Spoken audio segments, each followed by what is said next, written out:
Hola, ¿qué tal? Bienvenidos a esta edición de Cuenta Regresiva, una edición especial que tenemos para hablar de un tema fundamental y con un invitado de lujo, a quien quiero presentar de inmediato, es Rainier Correa, quien es pastor, es coach certificado, pero además de eso ha sido un padre, un esposo y un gran hombre de Dios en los medios de comunicación durante muchísimos años, casi 30 años de experiencia o más ha tenido Rainier. Usted ya lo ha visto en múltiples formatos en los que ha participado y es alguien que acá en el mundo cristiano ha sido reconocido. Por eso quisimos invitarlo para que esté con nosotros. Rainier, qué gusto tenerte acá. Primera vez que te tenemos acá en Mundo Cristiano y ahora en Cuenta Regresiva. Gracias, Jonathan. Definitivamente, pues yo soy el más agradecido y quiero saludar a toda la gente hermosa que sigue este podcast y que nos está acompañando el día de hoy. Te digo que mucha emoción porque también he visto mucho de este proyecto crecer, desarrollarse y me siento muy agradecido por la oportunidad que hoy tengo.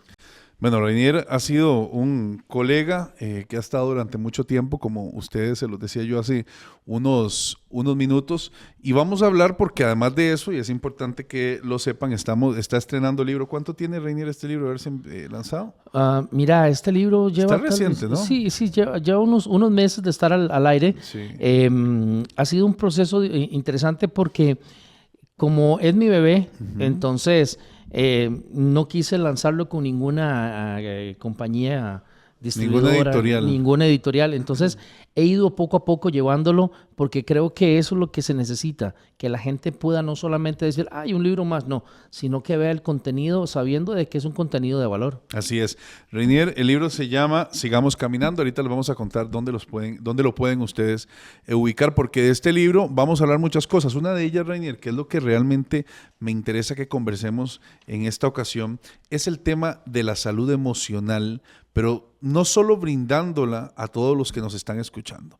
Y cuando hablamos de salud emocional, salud mental, todas estas cosas, la gente se imagina que el psicólogo, que el psiquiatra, que me van a medicar, que me van acá, que eso no es de Dios, que eso está mal, que eso... Y hoy no venimos a adoctrinar de este tema, porque esa no es la intención del programa, pero sí venimos a querer hablar de algo que a mí me parece que ha estado oculto. ¿Existen problemas de salud mental? Es una pregunta retórica. ¿Existen problemas de salud mental entre los pastores, los líderes, los cristianos? ¿Es válido tener problemas de salud mental? Mira, yo creo que esa pregunta es muy válida. Y si alguien dice, ay no, pero es que eso no puede pasar dentro del mundo cristiano, eso es totalmente errado. Eso pasa, ¿por qué? Porque seguimos siendo seres humanos. El hecho de ser cristianos, el hecho de congregarnos, el hecho de ser parte de un ministerio eclesiástico o paraeclesiástico, eso no nos hace exentos de que podamos vivir momentos de frustración, momentos de estrés, momentos de angustia, momentos de depresión y un problema muy grave que se está llevando en estos tiempos, Jonathan, es que estamos tratando de ocultar y hasta encasillar como que es pecado el hecho de que yo emocionalmente me sienta mal. Entonces, hemos escuchado y Dios me ha permitido viajar por este continente y hemos escuchado líderes y personas que dicen, es que hermano, yo estoy en pecado porque emocionalmente me siento mal, porque es que estoy con ansiedad, porque estoy en depresión. Le cuento a mis líderes y mis líderes me reprenden, mis líderes me sacan, me hacen a un lado, porque estoy viviendo un momento de angustia, sin saber esa persona que lo que está haciendo es contribuyendo para que esa situación emocional que está viviendo se incremente, se acrecente. ¿Por qué? Porque de una u otra forma el tema emocional tiene que ver con un desfase que podemos estar teniendo en nuestro entorno.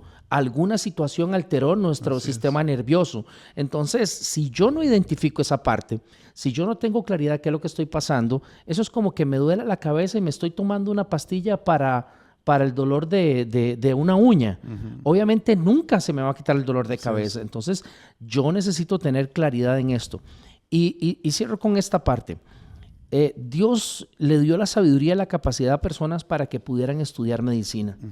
Y esa medicina que ellos estudiaron les da la habilidad y Dios la utiliza para que puedan dar un diagnóstico. Es exactamente con las personas que estudiamos el tema emocional, el tema ontológico, porque eso nos va a ayudar a nosotros a tener una claridad de cómo el ser humano se está comportando. Ahora, yo creo en Dios, creo en los milagros, creo en lo sobrenatural de Dios, pero también creo en que emocionalmente podemos estar pasando por momentos en que necesitamos una ayuda, necesitamos alguien que nos oriente, necesitamos inclusive ser medicados, Sí. porque esa medicación nos va a ayudar a que nuestro organismo vuelva a una normalidad. No estoy quitando que Dios no pueda hacer un milagro, claro que sí, pero bueno, si está la ciencia, ¿por qué no la utilizamos? Hay una parte de humanidad que también va implícita o explícitamente en nosotros. Nosotros somos ciudadanos del cielo que estamos acá en la tierra. Correcto. Pero somos de la tierra. En este momento estamos en la tierra. Somos del cielo, pero estamos en la tierra. Y como personas en la tierra vamos a tener y a enfrentar episodios. Se ha hablado mucho de los episodios incluso que Jesús tuvo que enfrentar al llevar sus emociones al límite, a pesar de ser el mismo Dios, ¿verdad? Entonces, hay situaciones donde uno puede venir y decir, no, esto no se necesita, o acá, pero hay momentos donde sí se necesita el apoyo y la guía de un tercero. Yo quisiera entrar al primer tema, la sensación de derrota, Rey. ¿Qué es esa sensación de derrota? ¿Por qué la gente siente que está derrotada? Porque todos tenemos motivos para sentirnos derrotados. Es decir, vos has pasado cosas en tu vida, yo en la mía, suficientes para que uno diga, no me derroté, pero uno sigue, cambia, resignifica. ¿Por qué hay gente que se siente derrotada? Mira, es que tenemos que entender que nosotros, todos los seres humanos, somos ensamblados diferentes. Somos hechos en serio, no en serie. Qué bueno. Dios nos hizo en serio, no nos hizo en serie. No somos una serie de muñequitos, los cuales somos esos soldaditos que todos somos iguales. Y el mecanismo funciona igual. No, Dios tomó el tiempo para hacernos a cada uno de nosotros diferente. La reacción que vos puedas tener a una noticia negativa es muy diferente a la que yo pueda tener. Mis emociones son totalmente diferentes y eso tiene que ver también mucho con la educación que yo haya tenido. Si, por ejemplo, en mi familia son muy fáciles de exaltarse por cualquier situación y hay un sistema siempre de alarma por cualquier situación difícil o porque alguien estornudó, ya es gripe, ya es de hospital y hay que internarse, entonces todo eso puede venir a afectar y el problema es que yo tengo que tener una claridad de qué es lo que a mí me afecta y cómo me afecta para poderlo controlar. Porque si yo no sé cómo controlar mi situación, entonces voy a ser muy propenso a que cualquier persona me pueda ayudar, me pueda medicar, me pueda tratar de dar una solución que a mí no me funciona. Así es. Entonces, aquí es muy importante, Jonathan, entender que nosotros somos propensos a que cada situación la manejemos de una forma distinta, donde hay que entender, vuelvo al punto que decía yo, uno es el tema de nuestra educación, cómo hemos sido educados. Segundo, tiene que ver mucho también con el tema de la espiritualidad, porque a veces espiritualizamos todo. Y hablabas del tema de Jesús. Imagínate que Jesús, cuando estaba en un momento de angustia, él le dijo al Padre, Padre, pasa de mí esta copa. Claro. Él estaba viviendo un momento emocional muy fuerte. Entonces, en ese momento, obviamente, pudo controlar sus emociones, oró y todo, pero también nos recordamos de que tuvo un episodio donde se enojó y sacó y agarró, perdón la expresión, agarró a patadas a todo el mundo. Se enojó, sus emociones se saltaron. Rey, y esas son las que están ahí en la Biblia. Exactamente. Me imagino que tuvieron que ver muchísimas más. Y a mí en este tema me gusta ver al Jesús humano porque también me refiere la realidad de lo que somos. Somos seres humanos con emociones, con sentimientos que pueden pasar. ¿Por qué llega el momento, Rey, donde el dolor se puede convertir en algo ya más crónico, ese dolor interno? Porque dicen que el dolor emocional es mucho más fuerte que el dolor físico, que si a mí me duele algo, yo voy, doctor, me duele tal cosa. Pero hay gente que no habla del dolor emocional porque eso no es normal que la gente lo hable. Es decir, no está normalizado como si me duele algo voy al hospital. ¿Cómo se convierte ese dolor y cómo pasa eso a ser ya algo más crónico?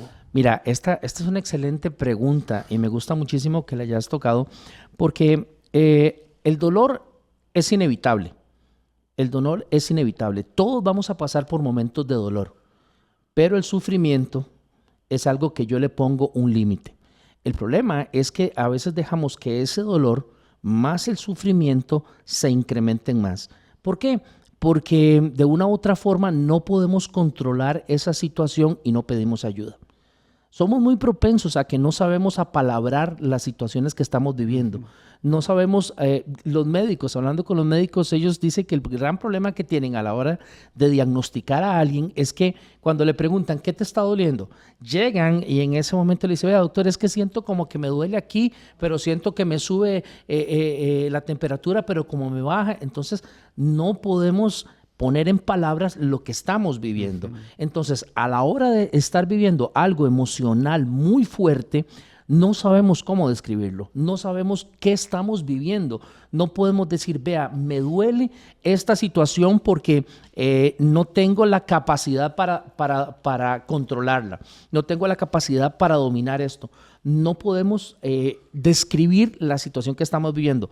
Al no poderla describir, entonces vienen esos sentimientos de culpa, vienen esos disparadores defensivos que nos dicen, eres una persona problemática, complicada, no lo vas a lograr, no vas a salir de ese dolor. Entonces ahí el dolor aumenta y se hace más crónico. Entonces entramos en una profunda depresión, entramos en una necesidad de buscar una respuesta a la cual no encontramos porque nuestras emociones están disparadas. Entonces, por eso es necesario que un primer paso que yo tengo que tener cuando estoy viviendo una situación de esta, Jonathan, y amigos que nos están acompañando, es empezar a hablar. Aunque no lo podemos describir totalmente, pero tenemos que hablar. Vos hablabas ahorita, y valga la redundancia, acerca de esa comunicación. Bueno, nosotros tenemos que aprender algo. Dos cosas que tenemos que hacer es, número uno, escuchar. Ajá. Cuando alguien viene y está pasando por un momento emocional muy fuerte, lo primero que yo tengo que hacer es escuchar. Yo no puedo venir a decirte, sí, Jonathan, sí, yo ya sé lo que estás pasando. No, error.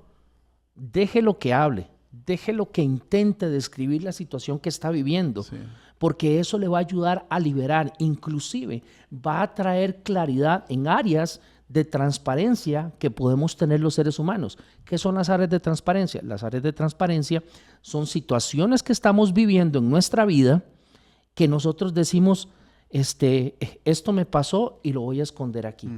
Y le pasamos por encima, pero no lo estamos viendo, lo escondimos. Por eso se dice áreas de transparencia. Pero cuando yo empiezo a poner en palabra, cuando yo intento describir lo que estoy viviendo, esas áreas de transparencia vienen a ser más evidentes para nuestra vida y empezamos a elaborar imágenes que nos van a ayudar a describir lo que estamos viviendo. Lo otro que tenemos que hacer, aparte de escuchar, es intentar dialogar.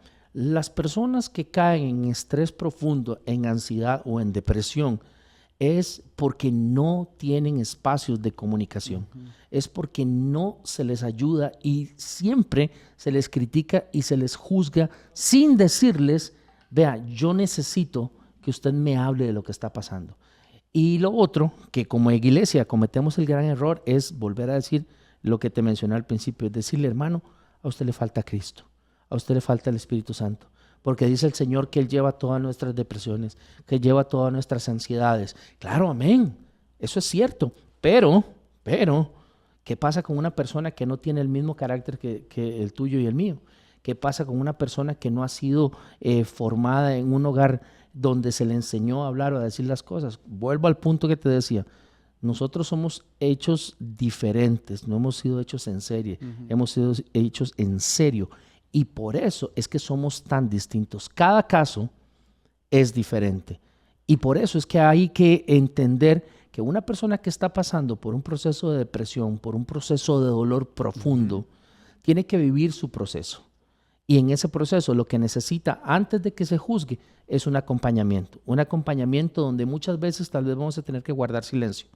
Solamente esa persona necesita estar a la par tuya. Y ahí es donde hay que pedir al Espíritu Santo la guía de qué momento es en el que tengo que hacer algo o no, porque mucha gente cree que apoyar a alguien o dar una consejería o estar acompañando en el dolor es que me escuchen, y más bien es que escuchemos a la persona que está afectada. Decías en tu libro, y acá en esto que lo he estado viendo, hablabas del silencio de la noche, que es donde florecen más el dolor de la gente, pero hay gente que vive el día en ese silencio de la noche o en efecto de la noche. Esto me lleva a mí al recuerdo de un pastor que nos golpeó mucho la muerte, un pastor muy joven en los Estados Unidos, que falleció y precisamente él se suicida estando sus hijos fuera de la casa con la mamá en un momento en la tarde en el que todo parecía estar súper bien. Llevó al hijo a una sesión de juego, llegó a la casa y en la casa se suicidó. Lo encuentra la esposa muerto. Mi pregunta es, ¿qué tanto es este peso y qué tanto se puede lidiar con eso? Porque era un pastor, un hombre de Dios. No podemos hablar del caso específico porque lo que más queda luego de un suicidio son dudas, porque quien tiene las respuestas ya no está para darlas. Correcto. Entonces, ¿cómo manejar esto? ¿Cómo lograr que la gente que muchos en la noche empezamos a reflexionar, algunos lo sienten más, pero cómo se puede empezar a trabajar en esto para que quienes andan en el día como si fuera esa noche de dolor y reflexiva puedan sentir la tranquilidad de hablar? ¿Y cómo explicas también cómo se vive ese efecto? Mira, yo creo que ese caso que estás mencionando se suma a otros varios que nos dimos cuenta de pastores de jóvenes que también se suicidaron y tomaron, inclusive hasta unos cantantes, un cantante específicamente, pues tomó esa decisión. Dijiste algo que para mí es fundamental, porque el primer paso que nosotros hacemos es cuando escuchamos estas noticias pero no era que era un hombre de Dios. Sí. Ok, era un hombre propenso a situaciones dolorosas, un hombre propenso a depresiones, un hombre propenso a cambios emocionales constantes. Entonces, al darnos cuenta de que estamos lidiando con hombres y mujeres, tenemos que pararnos desde otro punto, desde otro punto. Yo no puedo venir y juzgar y decir, pero es que ese era un hombre de Dios, él tenía que haber contado. No, es que la depresión, la ansiedad, la depresión es exceso de pasado, la ansiedad es exceso de futuro. Entonces, cuando alguien está en esos dos extremos, entonces tenemos que empezar a investigar por qué está ahí. Porque hay un enemigo silencioso y ese enemigo silencioso empieza a trabajar. El que una persona cometa suicidio no es que lo pensó de la noche a la mañana. Eso es un proceso que se ha vivido y es algo que se ha venido gestando. Entonces, ese acompañamiento tiene que ser con personas que estén, de verdad, tienen que estar preparadas, tienen que estar conscientes y tienen que empezar a identificar cuáles son esas pequeñas señales. Vos sabés que el carro, cuando vas caminando, tu carro te dice, te falta gasolina, te falta aceite, te falta líquido de agua. Entonces, eso te manda una alarma. Los seres humanos, cuando estamos viviendo esos tipos de situaciones, empezamos a mandar alarmas. Los disparadores ofensivos empiezan a sonar y empiezan a decir, mira, Jonathan, estoy pasando por un momento de depresión porque me siento mal, no quiero comer, no quiero vivir. Te voy a contar algo. Yo lo cuento en el libro. Yo tuve un proceso donde a mí me operaron la rodilla izquierda. Cuando yo salgo del proceso de operación, entonces paso de las muletas a una silla de ruedas. Y cuando caigo en la silla de ruedas, empiezo a vivir un proceso de depresión. Sí, soy pastor, soy líder, soy estudiado, tengo toda mi vida estar en la iglesia, pero sigo siendo humano. Entonces caigo en una silla de ruedas y empiezo a las de 6 de la tarde a 8 de la noche, siempre me quedaba viendo hacia el fondo del patio de mi casa. Me quedaba viendo ahí y me perdía. Yo escuchaba nada más voces y depresiones. ¿Y qué era lo que venía a mi mente? En mi mente venían momentos de decir, no vas a poder caminar, tu vida se destruyó, eres un inútil, eres una carga, mira a tus hijos, ya no vas. Y todos esos sentimientos de culpas venían a mi vida. ¿Qué fue lo que tuve que vivir yo? Un proceso donde tuve que buscar esa ayuda y pedir esa ayuda para poder empezar a salir de ahí. Ahora, yo puedo invitar a alguien a que salga, pero hay una elección que esa persona tiene que tomar. Finalmente el que toma eso. Exactamente, porque yo puedo llevarte a terapias, te puedo ayudar y te puedo hacer 1000 cosas, pero si yo no elijo tomar ese proceso, si yo no elijo empezar ese cambio, soy muy propenso a que pueda ir a terapias que no son malas, no quiero que se malinterprete esto, que son necesarias, pero eso es un proceso que yo tengo que elegir. Una persona que ha estado en terapia, que ha estado en varias sesiones, no es sinónimo de garantía de que pueda sobrellevar y pasar eso, porque ya tuvo un cuadro. Lo que pasa es que tiene que tener un acompañamiento donde poco a poco va eligiendo cambiar esa situación, donde ya sus emociones no son más fuertes que sus pensamientos, donde ya su carácter va demostrando cómo ha ido evolucionando y cómo ese sufrimiento ya lo ha ido soportando y sobrellevando. No sé si me explico, pero esto tiene que ver mucho con ese proceso de ir acompañando a una persona que al final de cuentas podemos cometer un grave error, internarlo en un centro de rehabilitación y sacarlo de ahí. Pero esa persona va a salir tal vez medicada, se va a tener que enfrentar a una realidad. En esa realidad ya no está en un entorno seguro, sino que vuelve a un entorno donde es más abierto y puede ser más atacado. Claro, por supuesto. Si no tiene las herramientas para poder lidiar con esto, muy probablemente va a retroceder. Por eso es que este proceso es tan delicado. Por eso es que yo no puedo nunca minimizar. No es uniforme. No, exactamente. Yo no puedo minimizar, no puedo ni subestimar. Y lo otro, no puedo abandonar. ¿Por qué? Porque es un proceso donde voy a tener que construir herramientas que tal vez nunca había tenido, que ni siquiera las había pensado. Y también hay que entender algo, son desbalances químicos que podemos estar viviendo, que necesitamos siempre tener a una persona que nos ayude. Sin ninguna duda. Rey, hay un tema importante y quisiera que nos centráramos en estos minutos en los pastores. ¿Por qué cuesta tanto, además del que dirán y de la presión, por qué cuesta tanto para el pastor poder decir estoy teniendo un problema en este tema? ¿Les cuesta identificarlo? A tu criterio, ¿por qué sucede? Porque han sido muy pocos los que han tenido la gallardía de salir a hablar de este tema. Mira, porque vuelvo a algo que mencioné al principio, hermano, y es que como somos líderes o somos pastores o somos personas de influencia, nos da miedo que nos descubran que somos vulnerables.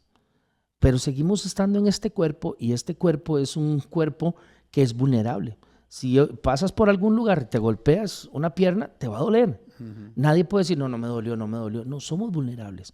Ahora, estamos viviendo en un mundo donde nos demandan ser perfectos, donde nos demandan muchas cosas, donde la carga financiera es muy pesada, donde tenemos que cuidarnos del qué dirán de la gente. Inclusive, estamos también aceptando cosas como que el pastor y el líder no se equivoca y somos perfectos. Y entonces tenemos el dedo público de la gente señalándonos en cualquier momento y decir se equivocó, se equivocó. Entonces todas esas presiones y todas esas cargas vienen a ser como una olla de presión. Y por eso estás escuchando pastores y líderes que de una u otra forma están sucumbiendo a un proceso emocional fuerte, donde su sistema nervioso ya no da más, donde son noches, y es impresionante escuchar a pastores y líderes que han dicho, hermano, yo sé que no dormir por las noches, yo sé que sentarme en el sillón de mi casa, caminar, dar vueltas, pensar. Inclusive yo tuve la oportunidad de escuchar y entrevistar a un músico donde él estaba pasando una enfermedad. Y lo primero que le pregunto yo es, ¿qué sentiste cuando tenías esa enfermedad si tú eres una persona que canta de sanidad? Me dice, hermano, en ese momento empecé a decir, es mentira todo lo que he cantado. Y empecé a decir, es que yo he engañado a muchas personas. Y en un momento determinado, dice, en mi mente pasó la palabra eutanasia. Entonces, y le digo, ¿y cómo saliste de ahí? Cuando me di cuenta, hermano, que yo soy vulnerable. Jonathan, somos seres humanos vulnerables. Todos podemos pasar un momento de depresión, todos podemos pasar un momento de soledad. Por eso es que la Biblia dice que nosotros no podemos estar solos. Por eso la Biblia nos manda a que estemos acompañados. Por eso la Biblia nos manda a que podamos hablar y entre hermanos unos a otros escucharnos y que podamos evitar esta situación. ¿Por qué? Porque los pastores, líderes, hombres y mujeres de Dios, de una u otra forma, viven en una presión constante donde no podemos fallar, donde no podemos equivocarnos, donde si nos equivocamos, entonces estamos pensando en todo lo que hemos construido, que pensamos muchas veces que es de nosotros, pero es la obra de Dios, y entonces estamos pensando qué va a pasar con eso. Ahora, cierro nada más con esta parte, perdón. Tenemos que tener mucho cuidado. Y si estamos alrededor de alguien que está pasando en ese momento, acordémonos de que nosotros no somos quienes para juzgar. No somos quienes para señalar a esa persona por un error que haya cometido, porque tardamos en juzgar a los demás y nosotros vamos a ser juzgados. Entonces, alguien que está pasando por un momento de depresión, alguien que está pasando por un momento de ansiedad, de angustia, o alguien que ha sido equivocado, que se ha equivocado en algo, lo que menos necesita es tener una corte de personas que le estén señalando. Necesitamos levantar al herido, sanar al que está abatido, levantar al que está en el suelo, al que se siente derrotado, al que se siente humillado y al que se siente que ha sido olvidado por errores que ha cometido. Sin ninguna duda, Rey. ¿Cómo hablarle? ¿Qué hacer para el pastor que está sintiendo que está en un hueco emocional, en una situación de salud mental? Para el que nos está escuchando ahorita, que pudiera estar en esta situación. Mire, mi hermano y mi hermana, yo le voy a decir algo. Si usted está pasando en este momento, quiero decirle que usted no está sola. Busque ayuda urgentemente. Busque con quién pueda usted hablar. Alguien de confianza a la cual usted se pueda acercar y decirle: esta es mi situación. No espere que esa situación le reviente en la cara, porque tal vez no vas a tener las herramientas para poder soportar esta carga. No se esconda y no viva esto en soledad. Necesitamos que usted pueda decirlo y que pueda hablarlo y que pueda buscar a una persona de su confianza, o un médico, o una persona que le pueda usted externar lo que hay en su corazón. Mi recomendación es: hermano, Dios no lo va a dejar de amar. Dios no te va a dejar de amar porque te sientas mal, porque estás en depresión, porque sientas que ya no puedes más. Somos humanos y como humanos estamos propensos a equivocarnos. Podemos estar derrotados, podemos estar abatidos, podemos estar desgastados, podemos estar de rodillas, mas no estamos derrotados. Mira, no es tiempo para tirar la toalla. Y si usted necesita, inclusive, y lo digo con mucho respeto, hacerse a un lado en el trabajo que usted está desarrollando y que alguien lo pueda sustituir, a Dios le interesa más su vida que un edificio. A Dios le interesa más que usted no se pierda, que no se pierda su familia, que un edificio o que 1000 proyectos que usted pueda estar desarrollando. Lo más importante es que no se pierda su vida, que no se pierda la vida de su esposo o de su esposa, que no se pierdan la vida de sus hijos, que sus hijos puedan entender también que Dios es amor y que papá y mamá que puedan estar desgastados, también ese mismo Dios al que les sirven es un Dios que les abre los brazos y les dice: vengan, ustedes necesitan ser restaurados y sanados. Así que, Jonathan, eso es lo que yo les diría: hablen, pongan en palabras lo que están pasando y no se sientan que están fallando, porque seguimos siendo humanos, caminamos sobre esta tierra y podemos equivocarnos. Claro, y les quiero invitar también para que ustedes tomen una decisión muy sabia, y es adquirir este libro de mi querido Ray Correa, que se llama Sigamos Caminando. Lograrás fortalecer tu fe y no tirar la toalla. Yo sé que mucha gente hoy está a punto de tirar la toalla en su matrimonio, y ustedes dirán: ¿pero por qué usted lo sabe? Porque es la realidad, porque es lo que vivimos, porque son los ataques que a diario tenemos todos, cristianos y no cristianos. Los cristianos tenemos otras herramientas como este libro que Dios le ha inspirado a Ray, que es un éxito de libro y que yo sé que a usted también le puede funcionar bastante. Así que quiero invitarlos para que por favor por Amazon nada más ponen, Ray, correcto, Sigamos Caminando. Exactamente. Y ahí lo pueden hacer. Y eso sería para qué partes, en los Estados Unidos, en América Latina. En todo el también. Continente. Bueno, imagínese, rápido, es sencillo y es fácil que usted tenga en sus manos un libro que le va a ayudar, un libro grande en el buen sentido, ¿verdad? Porque hay libritos que son como de bolsillo, que son como un pedacito, pero este libro está con bastante información, con muchas cosas aplicables y creo, Ray, que va a ser un éxito para las personas que pueden entender. Amén. Esto. Un mensaje final a la gente para que quiera el libro. Mira, ahora que estabas diciendo no tirar la toalla, podemos tener marcas, pero lo más importante de esto es que entendamos que no estamos solos, que no estamos caminando solos. ¿Y sabes cómo empecé este libro? Este libro empecé escribiendo algo que dice: a ti que hoy estás detenido en un momento desafiante de tu vida, quiero que sepas que llegó el momento de seguir caminando. Dios le dijo a Moisés: no me pidas ayuda, sigue caminando. ¿Y sabes por qué le dijo eso? Porque Dios le había prometido algo. Hay una promesa sobre usted, sobre este servidor, sobre Jonathan, sobre cada una de las personas que nos están viendo. Por eso es que Dios quiere que sigamos caminando. Y en medio de la situación que usted está viviendo, siga adelante. Tal vez no va a salir corriendo, vas a dar un paso pequeño, pero dalo seguro. pero no te detengas. Eres muy importante para Dios y yo sé que Dios quiere darte lo mejor. Así que es tiempo de no tirar la toalla. Ray, gracias por acompañarnos. No, hombre, gracias a vos, de verdad. Hay muchas cosas en las que la gente te puede seguir. Contame de tus redes sociales. Mira, todas mis redes sociales es @RayCorea. Ahí puede estar en Instagram, Facebook, Twitter, mi canal de YouTube, la página web, @RayCorea.